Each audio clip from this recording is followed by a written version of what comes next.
जेएनजीको आन्दोलन किन भयो बोल्न पाइएन भन्ने कुरा पनि थिएन। भ्रष्टाचार नहोस्, भ्रष्टाचारदेखि आजित भयो भन्ने छ। त्यहाँ विभिन्न विदेशी षड्यन्त्रहरू पनि थुप्रै छन् हैन, त्यहाँभित्र के थुप्रै छ।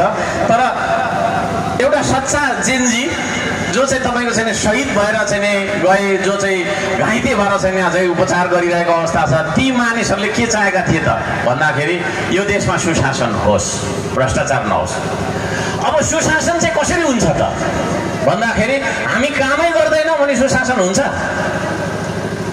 काम गर्यौँ भने काम गर्ने मान्छे, श्रम गरेर पसिना बगाएर खाने मान्छे ढाँट्दैन क्या अरूलाई। तर गफ मात्रै गरेर खाने मान्छेले त ढाँटिहाल्छ। अनि ढाँट्ने मान्छेले ठग्छ, ठग्ने मान्छेले चोर्छ।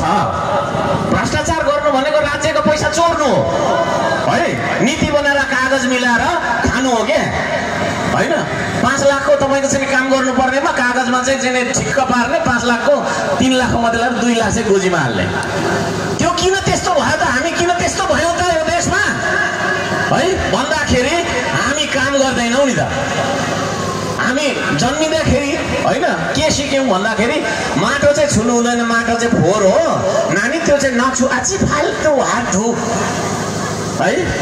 शिक्षाले त्यो खालको पाउँदै गयौँ। हामीले काम गर्न मन पर्दैन है, हामीलाई चाहिँ माटो छुनु घिन लागिहाल्छ है, यस अलिकति यसो चाहिँ ढुङ्गा छुनु घिन लागिहाल्छ, फिजिकल श्रम केही नगर्ने है। अनि त्यस्तै मान्छे फेरि ज्यान बनाउनु चाहिँ फेरि जिम जानु, अब जिम खान विरोध नगर्नु होला, पसिना बगाउनुलाई फिटनेसको लागि जिम चाहिँ जाने होइन। बारी चाहिँ बाँझै लगाइराख्ने अनि जिम जाने होइन, पसिना निकाल्नलाई। त्यो बारी खन्दाखेरि पैसा निस्किहाल्छ नि, निस्किँदैन है।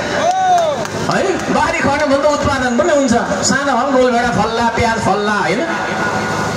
अनि त्यस्तो खालको काम चाहिँ नगर्ने, हामी सबै हाकिम बन्नुपर्ने, सबैलाई सिसाको अफिसमा फनी घुम्ने, ठुलो कुर्सी चाहिने, अनि सबै हाकिम है। कोही काम नगर्ने यो देशमा, कोही कसैले काम नगर्ने, सबै हाकिम। अनि उत्पादन छ त यो देशमा? उत्पादन छ?